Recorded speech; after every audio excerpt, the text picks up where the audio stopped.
নেতাকে চাটবেন, নেতার পা চাটবেন, কিন্তু চাটতে চাটতে চাটতে চাটতে দেখবেন আপনার জিহ্বা ক্ষয় হয়েছে, বয়স চলে গিয়েছে। নেতা আপনাকে আপনাকে ব্লাডি সিটিজেন হিসেবে মনে করে।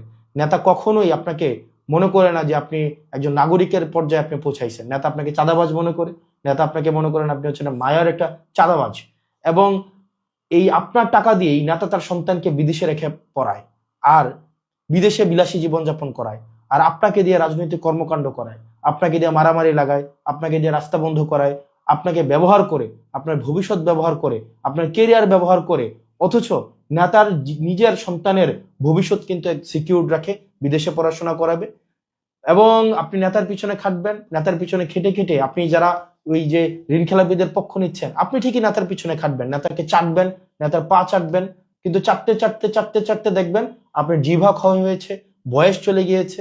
এবং ওই সময়ে বাই দ্য টাইম নেতা তার সন্তানকে বিদেশে রেখে আবার বিদেশ থেকে নিয়ে এসে আপনার উপর বসাই দিবে। নেতার ছেলে আবার নেতা হয়ে যাবে, আপনি আবার নেতার ছেলের পিছনে আবার ঘুরবেন।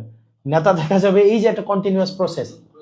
আপনি আমাদেরকে ট্রল করে, আপনি আমাদেরকে গালি দিয়ে আপনি আমাদেরকে থামাইতে পারবেন না, কারণ আমরা একটা রূঢ় সমাজ বাস্তবতে আমরা বড় হয়েছি এবং সবচেয়ে প্রতিকূল সময়ে আমরা বিশ্ববিদ্যালয়ে পড়াশোনা করেছি। সুতরাং আপনি আপনার জায়গা থেকে মানে আপনি যতভাবে আমাদেরকে দমানোর চেষ্টা করেন সেই জায়গায় আপনি পারবেন না।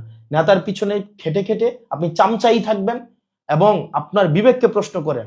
আপনি একজন ঋণ খেলাপিকে সমর্থন দেওয়ার জন্য, এটা চোর, মানে ঋণ খেলাপি শুনতে অনেক সুন্দর লাগে, এটা চোর, ব্যাংক চোর। মানে যারা ব্যাংক চোর, জনগণের টাকা চুরি করে দেয়, মানে কেউ হচ্ছে একদম সরাসরি পকেট মারি করে, আবার কেউ হচ্ছে বাড়ি থেকে টাকা চুরি করে, কেউ ব্যাংক থেকে টাকা চুরি করে, হচ্ছে কি এলিট শ্রেণীর চোর। এরা হচ্ছে চোর, এদের লজ্জা হওয়া উচিত। এই চোরগুলা ব্যাংক থেকে টাকা চুরি করে করে হচ্ছে নিজের ছেলে মেয়েদেরকে এবং পরিবারকে বিলাসী জীবনযাপন করায়।